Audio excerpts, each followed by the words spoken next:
Hey, friends! Welcome to the Swing My Heart podcast. Come join me, your host, Nicole, for some hope-filled conversations about heartfelt entertainment that makes your heart swing. Hey, everybody! Welcome to the Swing My Heart podcast. I'm your host, Nicole, and today I'm excited to have a very special guest, author of contemporary romance, Lindsay Detwiler. Welcome, Lindsay! Thank you so much. I'm so excited to be here. Of course, and I'm excited to have you on today and chat about your new Christmas novel. When did you first know you wanted to be an author? I really first knew I wanted to be an author when I was really young. Like, as soon as I could start realizing that books were a thing, I had this dream of seeing my name on the cover of a book. But of course, when No. you're little, you don't think that's possible. So Yeah. I was in college when I actually started writing my first novel, which would become my first published novel, Voice of Innocence. I still, even at that point, I really didn't think being an author was in the cards for me. It was just kind of this wild, crazy dream I had. I got this idea for this story of romance, and I decided to just see if I could write the story. So I challenged myself just to try writing my first book. And I started doing that summer. I was in college still. So I started in a green notebook on my parents' deck and I started writing what would become the first page. It took me Mhm. several years to write that Wow. book. I still really didn't think I'd become an author, but it was years later when I finished it, and my then husband encouraged me to send it out to publishers and just give it a try. And that's really when the whole author dream came to life for me. So it's kind Oh. of something I always wanted, but didn't think could happen for me. So it's been a dream Mhm. come true living that Oh. out. And that's awesome. We're so glad that you are a part of the author community. You're a great Oh, author. thank you. What was the first book you ever read that you can remember reading? Oh, that's a great question. So the very, very first book I ever read, I remember it came in like my Wendy's. It was like their kids' meal. It was a book about pandas. That was my Okay. very first book. I still remember it, and that's what really made me fall in love with reading. And then once I was a little bit older, I loved the Babysitter's Club series. That was one I of my remember first those. series I was obsessed with. I had almost all of the books. So that was what really turned me on to reading and really just Okay. made me fall in love with it. That's so awesome. I remember the Babysitters Club. I don't remember if I ever read them, but I do remember hearing of them. I'm sure I'm probably did. I just don't Yeah, recall it. that would be my reward, like, if Yeah. I had, like, a really good thing happen, my Oh, parents would take me yeah. to the bookstore, and I'd always pick out the newest Babysitters Club book, so those that was Yes. my first Yeah. real series I got Yeah. into. I don't remember the first book I ever read as a kid, but I remember one of the first books I remember reading as a young adult Mhm. was the Nancy Drew Oh, that's books. awesome. I still have them on my bookshelf. I was just gonna ask, have you revisited them later? Like, have you gone back and I have read any not. of them? No? No, but You I would love should, that'll be to. fun. Yes. Who were some of your favorite authors and how have they inspired your writing? Yeah, I would say Nicholas Sparks was definitely an inspiration, especially in the early Good days. one. I in junior high, high school, I loved everything Nicholas Sparks. The Notebook was always my favorite book Yep. and movie. So he definitely inspired me. I think he shows you how emotional a love story can be, even though Mm-hmm. some people feel like they're predictable. They are, you usually get Yeah. your happily ever after, Mm-hmm. but the way that the characters get there, the emotions, the problems they go through, I think that's something I've tried to emulate in my romance Okay. writing, really That's bringing awesome. out that emotion, some of the drama. Things aren't always easy for the characters at the beginning. They've Mm-hmm. really been through a lot, but it's really about how love can help redeem you and help you find a new start. So I would say he's been Yeah. my biggest influence in the Okay. romance side of things. That's awesome. Nicholas Sparks is a fantastic author. I've read the only one I think I've read from him so far is The Notebook. Or no, The Last Song. I read The Last Song, and The Last Oh, that's Song a is great. beautiful one. When I got Yes. my first book published, actually, Voice of Innocence, my husband for Christmas that year sent there was like a link on Nicholas Sparks' website where you could get a signed copy of a book and you could have him write a message. So I actually have it in my office. He got the notebook signed by Nicholas Sparks for me because it's my favorite. That's And he amazing. had him write in there, congratulations on your first book. So it was really I love meaningful that. because he was such an influence on my writing and really when I started in the writing in writing romance, he was my hero and like who I looked up to in the writing world. So I still have that in my writing area. I That's still look at amazing. that when I'm working on my new book. So That's amazing. And The Notebook is a great book and movie too. Actually, part of the movie was filmed right here in Mount Pleasant, South Carolina, oh, where that's amazing. It's I'm such a from. beautiful Yes, it movie. is. Yes. It's still one of my favorites. So Same. Yeah. And Rachel McAdams and Ryan Ryan Gosling Gosling. did a Yep. fantastic job. So your debut novel was Voice of Innocence. How did that story come to be, and what were the challenges of getting that first book published? Yeah, so that book, so I was taking a class at the time called The Literature of Health and Healing. It was a Okay. summer college course. It was all about books about people who were in their final days. So we talked a lot in that class Okay. about bucket lists. And for me, at that time, my biggest dream on my bucket list was to write a book.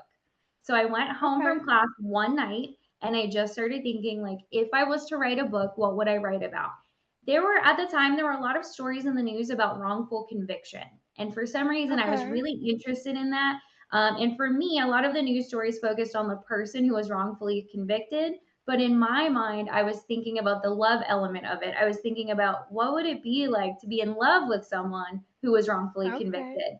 And that's really where the story Voice of Innocence came from. The title came to me first because I thought about like if I were in love with someone in high school who was wrongfully convicted, I would try to be his voice of innocence. I would be trying to shout from the rooftops that he was Okay. innocent to try to save our future and our love story. So that's where Voice of Innocence came from. I literally went and sat on my parents' deck that night and started just writing what would become the first page.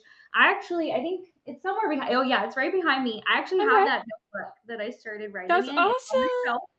And if you look at the first page of these scribbled notes from this 20 something girl who had no idea what she was doing, it's actually almost identical to what the first page of my actual published book is. It didn't really change. And to me, that's Okay. just really magical. Like to think about how I was in my early 20s, just seeing if I could write the book. And then years and years later, it would get published. I will Hmm. say my journey to publication was rocky. I didn't expect to get published. I didn't know what I was doing. I just started kind of sending my book out there to see what would happen. I got rejected a lot, like most authors do. And then I did eventually get a yes. I remember Yay. getting this email from a small romance publisher. I remember waking my husband up to tell him the great news. About a month later, we were getting ready to do cover design, and I was just getting ready to go into edits. My dream was coming true. I was going to tell everyone. And then I got another email. The company went bankrupt. Oh So no. yeah, so I was devastated. I hadn't told anyone yet. I just was getting ready to tell them my dreams were coming true, and this happened. I was shattered. Like, I realized how much I wanted it at that moment, and I thought it was just all over. My husband encouraged me, though, and said, you know what? If one person picked it up, someone else will too. Send it out again and try again. So I Yeah. did. And a month later, it got picked up by Satin Romance, an imprint of Melange Books, and it stuck and it Okay. actually came out. So I did have a definitely a rocky start, but I think it shows you to keep at it and to keep going Hmm. because your dreams can come true even when it feels like they can't. Yes, definitely. That's a great lesson to never give up and also to trust the timing as well, Mhm, because for sure. things For always happen when they're supposed to. Yes, for sure. So it did make me a Yes. little nervous because I didn't know a lot about the publishing industry. So I'm like, is this gonna happen again? Is this something that Yeah. happens all the time? So I was very nervous with my first book, but that really just set me up for all of the other books that came after that and just taught me a lot. I was really glad to be with a smaller publisher the first time around because they helped me learn the industry and learn all the lingo and all of the steps. So it was really a blessing too to have that smaller publisher to work with. Yeah. Out of all the books you've published so far, what are one or two of your favorites? Yeah, so I probably have two favorites in the romance genre. Remember When is one of my favorite books I've Okay. written. It is about a couple who is stranded in a blizzard. They're on a back road driving when their car crashes. No one knows where they are, and it's a story of survival. It was my Okay. first romantic suspense. It was my first time trying a like more challenging setting to write in. Most of the book happens from the cab of their truck and it's about them Okay. reflecting on their love story and how they've got there and what regrets they have. So it's really challenging. I had to do a lot of research for that book to make it accurate, and it was challenging to be confined to the cab of a truck in a blizzard. So I felt like that pushed me as a writer. It's one of my favorite messages in a book, really just this idea of how short life is and like making sure you Hmm. live to the fullest. My other Yeah, favorite book I have is called The Trail to You. I had a mastiff named Henry at the time. I put him in all my books, including my first book. And absolutely. so that book, he's a main character. The story is Oh, about a man who loses his mastiff when he's away. And when he gets back, he goes searching for the dog, and it brings our two protagonists together. So it's a dog lover's romance set in a small oh, town. I love that book because my mastiff has since passed, and it's really oh, just a tribute to him. It really has I'm sure. memorialized him in a beautiful way. He used to go to all of my book events with me, so a lot of my readers got to meet him. And so for me, it's just a way for his legacy to live on and to celebrate the love of a dog, which I think so many people understand. Oh, that's really sweet. I love that. Thank you. What is your writing process? Do you first come up with a storyline and then build your characters, or do you have a type of character in mind and then create a story for that character? So every book is different, and the way they've come to me has been different. A lot of times it comes with a what if question. On the romance side of things, a lot of times I do start with characters. I think of different characters or different situations they're in and add that what if question. Remember One is a great example of that. So I thought about what if we have a married couple who's a little bit unsure of where their life is going, and we put them in this life or death situation. What if you were stranded and you didn't know if you were going to survive? What would matter most about your love story? How would that change your perspective? Yeah. So a lot of the times it starts with that what if question and an idea of the characters, and then the rest of it kind of comes from there. I love that. And I always enjoy hearing an author's perspective on what their writing process is Yeah, because I know it's different from author to author. yeah, for sure. Is there a character you've created that's your favorite or that you relate to the most? I think so many of my characters have a little piece of me in them for sure. Yeah. I think I'll always treasure my first book, Voice of Innocence, because I did Mm, put so much of myself into yeah. that first character. Not that I've been in the same situation as the main Yeah. character, Emma, but I definitely think because I was a new writer, a lot of my life Mhm. perspective, a lot of her personality traits matched who I was. And so I think I'll always treasure that. But I also think it's been fun in recent years exploring characters I'm very different from. I think as I've grown as a writer, I've been able to go outside the box a lot more. I also write thriller and horror under L.A. Detwiler, so I have a lot Okay. of creepy characters as well who I have nothing Okay. in common with, Yeah. thankfully. But that's been the Yeah. fun part of this whole journey is really I started Mhm. out when I look at Voice of Innocence, I wrote about a character who I could Yeah. relate to a lot. And as I've grown, I've been able to go outside that box and write all different characters, really just let my imagination run wild. I'm sure that there will be a character in one of your stories that I can relate to as well. And I'm sure a lot of other people relate to some of your characters too. That's always my hope is I try to make Yeah. sure that modern women especially can see themselves Hmm. in my stories. I try to a lot of my romances focus on the idea that love doesn't have to be perfect. So a lot of Yeah. us sometimes we fall into this trap of reading romances that make love seem perfect, and characters are being whisked away to these beautiful locations when most of us in reality are living lives that are very different. We're living lives where we're arguing about who's taking the trash out on Wednesday Yeah. or rushing around making appointments. And so I wanted to capture the fact that there's beauty in that too. There's beauty in like the quote average normal love story, that there's beauty in some of the messiness of love. And so that's what I've really tried to capture. My characters Okay. aren't perfect for sure. A lot of the females in my book struggle with who they are or what they want to be. And I think a lot of us can relate to that at some point in our lives. So that's always my goal is that women can Oh, see themselves and they feel like genuine yeah. stories. What do you enjoy most about writing contemporary romance, and what have you found to be the most challenging part about writing in this genre? That's a great question. I think for me, Thank what I you. really enjoy is just highlighting the emotion. I think Hmm. contemporary romance really comes from a place of deep complex emotion. And like I said, a lot of the characters are dealing with really big traumas or difficult times in their lives. And you get to see how it is true that love can change you and love can help you find yourself again or overcome something you don't think you're going to be able to Mhm. overcome. So I love the hopefulness of the genre. Yeah. I love how it really can remind us all that there is hope around the corner.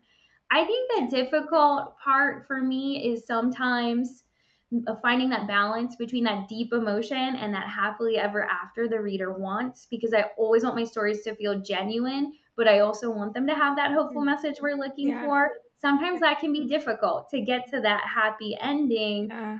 and make it feel genuine and like it's coming from a realistic place. So I think that's the hardest part of the genre. I've said this before on other episodes of my podcast, but I love the stories, whether it's in movies or books, with a lot of depth to them. Mhm. Those are some of my favorites. Me too. Me too. I love the Yeah. emotional depth and the height of Hmm. the story. So that can be Yeah. really difficult to portray sometimes. It's challenging. It can be heavy Yes, as a writer, but I definitely. really like Yeah. to try and challenge myself to do that. Yes. And you do it so well. Oh, thank you. Of course. Let's talk about your new book, The Holiday Bake Off. Without giving anything away, tell us a little bit about the inspiration behind this story and these characters. Yes. So, just kind of like I said, I love to write about women who are realistic. And I think the main character finds herself in a realistic position. She's at a point where she's living in a big city, living out what she thought was her dream, but she's starting to question if it's really what she wants for her future. And when Lucy gets a call from her grandma back home in this really small Okay. town because of a health issue, she is forced to go to her grandma's small town and spend some time helping her.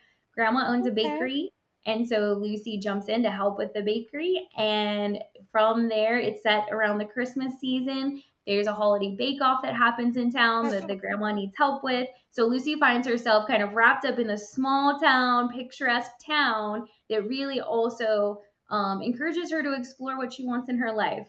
Of course, we also have the handsome baker Will, who Yeah. enters stage left and really just kind of adds some complexity. The Yeah. story is really about two broken people, essentially. Lucy and Will are really struggling with different things at the beginning of the novel. They do not hit it off right away. There's some coldness there Okay. because of what they've been through. But as they start preparing for the bake off and as Lucy starts to feel at home in this small town, I think she starts to find herself a little bit.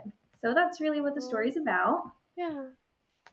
I love that. And I can't wait to read it. I know it's going to be great. Thank you. I feel like it's Of really a course. Yeah. festive, warm read, but it has some Hmm. emotional depth to it too. Yeah. There's some Yeah. different themes like loss and finding yourself in there as Hmm. well. But it really Yeah. does have so many festive scenes that just feel like they're out Yes. of a movie that you just want to like climb into and celebrate Christmas and the Yeah. holiday season. Yes. Love Christmas, and who doesn't love a holiday bake off? I mean, Right? so much fun. What was the most rewarding moment you experienced during the writing process of the holiday bake off? I would have to say the most rewarding part would be, first of all, finishing the book. That's always rewarding Yeah. for me because Yes. even though Of I've written course. so many books at this point, there's still always that question of like, can I pull this off? So when you get to that Hmm. final scene and you have something you're proud of, I think Yeah. that is always a rewarding moment. And then I think coupled with that is the fact that Harpeth Road saw something in that book and felt like it fit with who they are. I think they're such an amazing company, and it was just Yes. such a moment of pride to be like, wow, not only did I write this, but someone else sees something in the story too and Hmm. feels like it's special enough to give it a home. So both of those were big moments for me. And I'm so Yeah. excited to see this book come out soon. Yes. I'm so excited too. Oh, thank I know you. everyone's gonna love it, Oh, thanks. I hope of so. course. What was the most challenging scene for you to write from this story? Yeah, so there definitely were a lot of challenging scenes in this one. I would say there's some emotional scenes. I don't want to give too much away, but near the Yeah. end of the book, there's some emotional scenes that I think are really heavy, and that can be difficult, again, to find that balance of being realistic and Okay. bringing that heaviness where it needs to come into the novel without weighing the novel down. So I would definitely say some of those topics. However, I also felt like Christmas and the holiday season can bring up some of those heavy feelings for a lot of Yeah. us. So I felt like it was important to do that justice, to really showcase some of those heavy feelings that come out, because the holidays can be a difficult time in some ways, and Mhm. the characters in the Yeah. novel definitely experience that. Yeah. And I wanted to showcase that, even though it's a lighthearted Christmas novel, I wanted to Yeah, show of that too. course. So Yes. I think it'll be a wonderful scene thank and you. probably tear jerking as well, I'm sure. Yes, But potentially, yes. yes, if the Holiday Bake Off was ever turned into a Hallmark movie, what actors would you like to see in the roles? Oh my gosh, that's such a hard question, because I think there are so many amazing actors Yes, and actresses out there that would be yes, so good in the yeah. movie. I think it would just be a dream come true to see it come to Mm-hmm. life. So Yes, really, I would just want, I know this is gonna sound like a cheap answer, but I would just want an actor oh, and it's actress good. who understood who Lucy and Will are, who maybe could connect with Mm-hmm. them and really just Yeah. bring that to the screen. Just bring the fact, because I think it would be hard to play that. Like, these people who have been through heartache in Mm-hmm. different levels, who are kind of guarded against love but learn to open up. So I would want actors and Yeah. actresses who would connect with that story, really. Yeah. I'm sure any one of the Hallmark actors would be great. There's a lot of talent out there on the There's universe. so many. Yeah, I know. I can't Yeah. think of one It's that hard would to do a pick. bad It's hard job. to pick. Yes. But Hallmarkies, if you are listening to this episode, leave your ideas Absolutely. in the comments. I noticed that the Holiday Bake Off will be released as an audiobook. Do you feel Mhm. this adds an interesting dimension to the story? Absolutely. I love Mm. audiobooks. I love the narrator. She does such an amazing job at Aw, bringing the characters to life off the page. And I also just love the idea of an audiobook, because I know what it's like to be a busy woman with lots of things going on. And so I feel like this opens up options for you to enjoy a yeah. holiday read, even if you're in the middle of a hectic season Mhm. like the holiday season. So popping Yeah. it on in the car, or when you're on your way to family, I think it just opens up options for the readers, which I think is always such a Yeah. good thing. Yes. I can't wait to check it out. I always Oh, enjoy audiobooks. yeah, thank you. What is special about this book, and what do you hope readers take away from it? I think what's special in this book is, one, it highlights the beauty of a small town. I'm from a small town where everyone kind of Okay. knows everyone, and you Yeah. kind of see that in a lot of different books and movies. But I think in this book, you really see how important that is, because Lucy starts to see how important that is through the book, and Will too. So we kind of see through their eyes, they're both coming from city life and understanding now firsthand how a small town can really support your dreams in different ways than maybe they first Yeah. expected.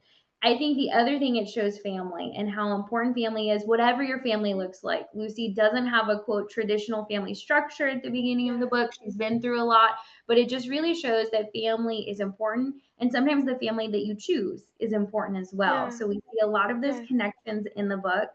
I also have to say that one of my favorite parts of the book is Lucy. Lucy's grandma has a Great Dane named Edmund, who happens to be Aw. my Great Dane, Edmund. So he makes Aw. a big appearance in the book, and he creates a lot of chaos just like he does in real life. So, Aw. That's a great lesson too. Family is very mhm. important. As we start to wrap up, I have a fun Christmas this or that game in honor of your new Christmas novel coming Amazing. out. If you would like to play, I would love to. Christmas in a small town or in a big city? I would say small town. Yeah. Yes. Although the big city is fun. I've never been to a big city at Christmas. I always go to my grandmother's Yeah, house at Christmas, and she lives in a smaller town. But I'm sure New York at Christmas is fun that would be too, seeing beautiful. Yes. Rockefeller and yeah. Christmas movie marathon or Christmas caroling? Christmas movie marathon. I have so many favorites. There's so many I try to Yeah. fit in during the season. So definitely the marathon. Yes. Although Christmas caroling's fun, but I have to pick movie marathon. The Santa Claus or Jack Frost? I would pick the Santa Claus. I just really like that one. How That's a about good you? one. That's a tough one. Oh gosh. I think I said on a previous episode the Santa Claus, so I'll change it up this time and I'll say Jack Frost because that's a You beautiful can't go movie. wrong with either one. So Yes. And Michael Keaton does a fantastic job as Jack Frost in that for movie. sure. Cookie decorating or gingerbread houses? Ooh, cookie decorating. I love a good sugar cookie. That's my Mm-hmm. favorite. Yeah. How about you? Yeah. Probably cookie decorating because my gingerbread houses never Same, turn same. So out. that's partially why I picked cookie decorating too. So 2 years ago, I think it was 2 years ago, me and one of my cousins did a little gingerbread village or attempted to do a gingerbread village. Epic aw, fail. it's all about the memories. Yep, So yep, of course. Go the entire Christmas season without Christmas movies or without Christmas music. oh, that's so hard. I would have to say without movies, I guess. I don't think I could do it without Christmas music. That's a big part of the holiday season. Okay, so for me, I would say without Christmas music because there's Christmas music in the Christmas movies. So, So that's how you're getting around it.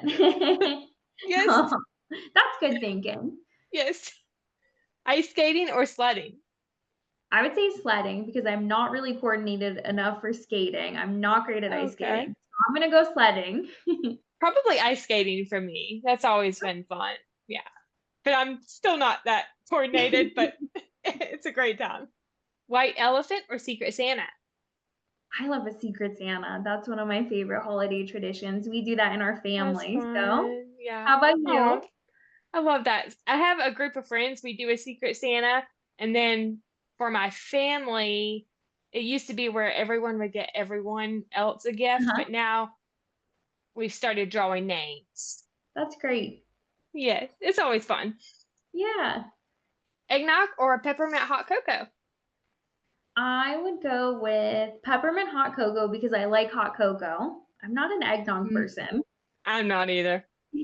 Not, no. I mean, I don't hate it, but I'm not a huge fan of it either. Yeah, it's not my favorite. So, No. Candy canes or chocolate? chocolate, 100%. I didn't even have to think about that one. No, you can't go wrong with chocolate, but I love candy canes, so I think I'll Yeah. pick candy canes. Oh, I'm obsessed with chocolate. So, Yes. And last one, ugly sweaters or matching PJs? ugly sweaters. I'm a teacher at a high school, and we always have Okay, an ugly sweater day, and it's my that's favorite because fun. I have a light up cat sweater I always wear. Aw, So, that's definitely awesome. ugly sweater. Yeah. Probably matching PJs for me. I Really? think if I remember correctly, my brother and I did that one year and it was fun. Aw, that's fun. What a good memory. Yeah. As we wind down the interview, I have a segment here on the podcast where I ask my guest to share an inspiring quote or piece of advice. Do you have an inspiring quote or piece of advice you would like to share? Yes, I think I would like to give a piece of advice to anyone who's chasing a writing dream.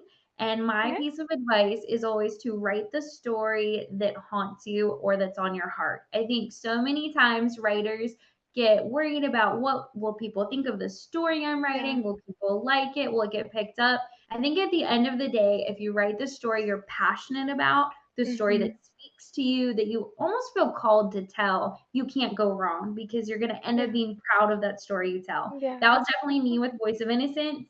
I didn't write it thinking it would ever go anywhere. I wrote it because the characters would not stop haunting me. I kept No, thinking yeah. about them, wondering what would happen to them. And really, I think that has been part of the secret to my writer's journey is that I've always written the story I'm passionate about. No matter Oh, what, that's, whether I think it's going to be yeah. popular or not, I write the story I feel called to tell. And I Yeah. think that would be my biggest piece of advice, really for Oh, anyone, is just to follow your yeah. heart, but for writers Yes. especially.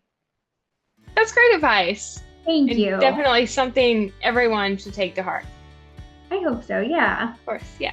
Well, this was so much fun. Thank you, Lindsay, for coming on and chatting with me. I had a great time. Thank you so much. This was so fun, and I loved the game at the end. It brought up so many great holiday memories. Thank So you. thank you for that. Thank you. Of course. And where can my listeners find you on social media if they are not Yes, already? they can find me on Facebook, on Instagram. I'm at Lindsay Detwiler. They can also find, if they like spooky, creepy writing, thriller and horror, I'm at LA Detwiler on all of those platforms. I also have a website, lindsaydetwiler.com. All right. Everyone, make sure to go follow her if you are not already. All right, everyone. I think that wraps up my interview with Lindsay Detwiler. If you enjoyed this episode and are watching on YouTube, you can like this video and share your favorite book by Lindsay, and what you were looking forward to most about the holiday bake-off in the comments. If you were listening on Spotify, make sure to rate and review, as your feedback is always greatly appreciated. If you want to stay up to date on all of my episodes, you can subscribe to this channel or follow along on Spotify, and make sure to turn on the bell so you are alerted when new episodes come. You can also find the podcast on Instagram and Facebook at Swing My Heart Podcast and Twitter at Swing My Heart Pod. Thank you so much for listening. I hope you have a wonderful day or night wherever you are in the world, and I will see you next time. Love y'all. Bye.